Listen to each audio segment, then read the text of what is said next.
Hello there, I am Weather Advances meteorologist Jason Shawulov here, showing you in comparison of the European forecast model and the GFS forecast model, which stands for Global Forecasting Model. And it's something that may occur on Saturday for the East Coast that we haven't seen since the winter. And I, I'm not over exaggerating because it does sound realistic to me. Um, I told you guys in my winter forecast that I believe this year will be a snowier than average winter, and it's gonna be an early start to winter. I don't even think I said we're gonna skip through fall. We're gonna have 1 month of fall, and then once November hits or close to November, we're gonna be in this cold stage, which looks like is about to begin. And if this forecast comes true, then we're up for a pretty bad winter. So let's check up on the European forecast. Okay, so we have, let's begin. So we have this system in Colorado, which is the snow producer there. Colorado, you're in the edge of 8 inches, just for the fact.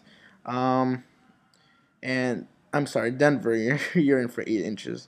Colorado, yeah, as a whole, you're gonna get a lot. So, we have this system that's on Friday, and it shows a lot of snow here, uh, from the Great Lakes and upstate New York, and that sounds very realistic right now. Even it might get to close to the outskirts of Boston. I'm not quite sure right now. It's a little bit too young to tell right now about temperature wise, but we know a storm system's coming. And then after the storm system leaves, we have something to watch, a very good eye, and then boom, boom. Now, as you can see, it's a full-out blizzard from Philadelphia to Boston, and I didn't even look at Washington D.C. How was it there?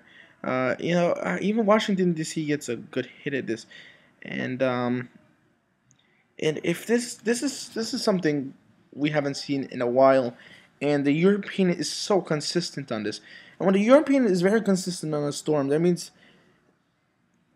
something is up. That like if we wouldn't be paying attention to this, I wouldn't be paying attention to this if it wasn't so consistent on it. But considering it's so consistent on the storm, I'm taking a close look at it. And as you can see here, it gives you the full out snowstorm, blizzard, whatever you would like to call it. I would call it snowstorm, a little bit windy. Uh, so we go to the GFS, alright? The GFS, I'm comparing it right now. We're going to the GFS rapid, alright, because we don't need that.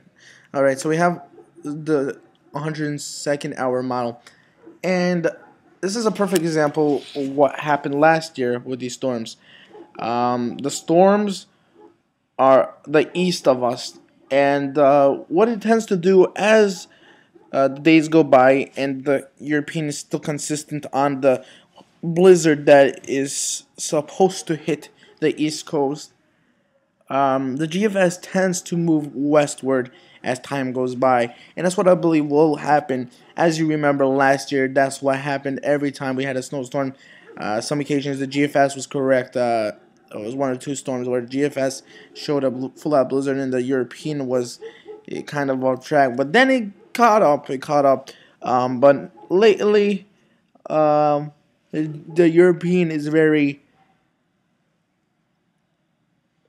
consistent on this, and that's why I feel that the GFS is going too far east and will move back in west.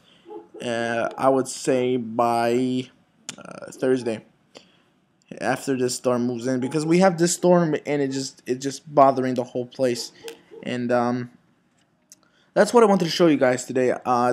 These forecast models were brought to you by IQWeather.com, the professional site. If you would like to go on the professional site, you would have to pay a certain amount per month, and you will get all you would like and more. I am Weather Advances meteorologist Jason Shawulov. If this keeps on continuing, I'll make another video on Thursday, and we'll see where we go from there. So, have a good day. stay tight and cross your fingers because winter's coming and it looks like it's about to hit hard.